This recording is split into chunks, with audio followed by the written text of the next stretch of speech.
Friends எல்லாருக்கும் வணக்கம். இப்போ நம்ம சிக்கன் கிரேவி எப்படி பண்ணுறதுன்னு பார்க்கலாம் வாங்க. எண்ணெய் போட்டுப்போம். அந்த தேவையான அளவு எண்ணெய் போட்டுக்கலாம்.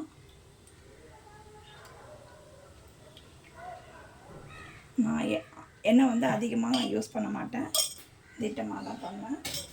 உங்களுக்கெல்லாம் எவ்வளோ தேவைப்படுதோ அந்த மாதிரி எண்ணெய் போட்டுக்கலாம். எண்ணெய் காஞ்சிடுச்சு. ஒரு பட்டை ஒன்று போட்டுப்போம். அதில் போட்டுட்டு நெக்ஸ்ட்டு வந்துட்டு ஒரு 4 பீஸ் லவங்கம், இஞ்சி, பூண்டு, வெங்காயம் இது எல்லாமே நான் வந்து லைட்டாக தட்டி வச்சுருக்கேன் ஃப்ரெண்ட்ஸ். அதை அப்படியே இதோட ஆட் பண்ணிக்கலாம்.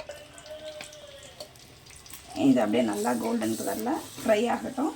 அதுக்குள்ளே நம்ம தேங்காய், கொத்தமல்லி, மிளகு இதெல்லாம் போட்டு அரைச்சி கொண்டு வந்துடலாம். அது அப்படியே வதங்கிட்டே இருக்கட்டும்.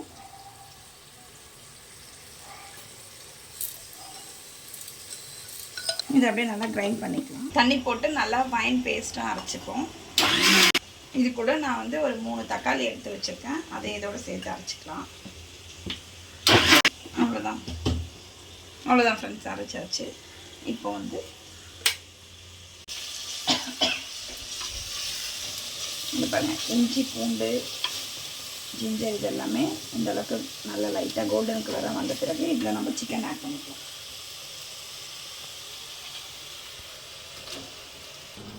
சிக்கன் எல்லாம் போட்டுக்காங்க, நல்லா மிக்ஸ் பண்ணி விடுவோம். அப்படியே ஒரு 10 நிமிஷம் அப்படியே இருக்கட்டும். இதில் இது கூட வந்து நம்ம கல்லுப்பு ஆட் பண்ணிக்கலாம். உப்பு வந்து தேவையான அளவு போட்டுக்கோங்க.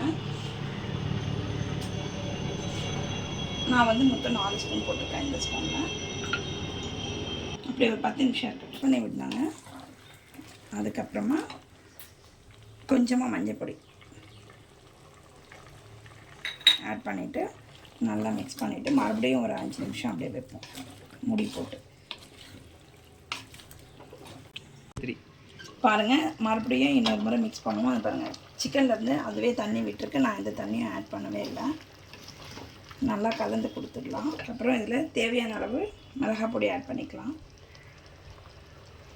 நான் வந்து 1 கிலோ சிக்கனு அப்படிங்கிறதுனால நான் வந்து ஒரு 5 ஸ்பூன் மிளகாத்தூள் ஆட் பண்ணியிருக்கேன். தேங்காயில் வந்து ஏற்கனவே மிளகும் போட்டு அரைச்சி வச்சுருக்கேன், அதனால் காரம் பார்த்து யூஸ் பண்ணிக்கணும்.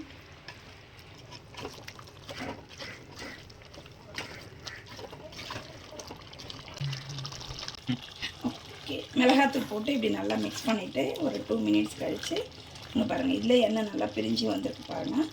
இப்போ வந்து நம்ம இதில் தேங்காய், மல்லித்தழை, மிளகு, சோம்பு, தக்காளி எல்லாம் போட்டு நம்ம அரைச்சி வச்சுருக்கோம். இதை வந்து இதில் அப்படியே ஊற்றி இப்போ நல்லா மிக்ஸ் பண்ணிவிட்டு தேவையான அளவு தண்ணி மிக்ஸ் பண்ணி ஒரு செமி கிரேவி அளவுக்கு நான் வச்சுக்க போகிறேன். உங்களுக்கு குழம்பா வேணும்னா இன்னும் தண்ணி ஆட் பண்ணிக்கோங்க. கிரேவி மாதிரி வேணும்னா இந்த தண்ணி போதுமானது. இதை அப்படியே ஒரு 10 நிமிஷம் அப்படியே கொதிக்கணும். அவ்வளோதான் ஃப்ரெண்ட்ஸ். இப்போ எப்படி இருக்குன்னு நம்ம திறந்து பார்ப்போம் வாங்க. ஓகே, இப்போ முடிஞ்சிருச்சு. ஃபைனலாக லைட்டாக கருவேப்பிலை ஆட் பண்ணிவிட்டு ஆஃப் பண்ணிடுவோம். இந்த கிரேவி நீங்களும் இதே மாதிரி செஞ்சு பாருங்கள், எப்படி வருதுன்னு சொல்லுங்கள். இந்த கிரேவி சப்பாத்தி, இட்லி, தோசை, ரைஸு கூட வச்சு சாப்பிட்லாம்.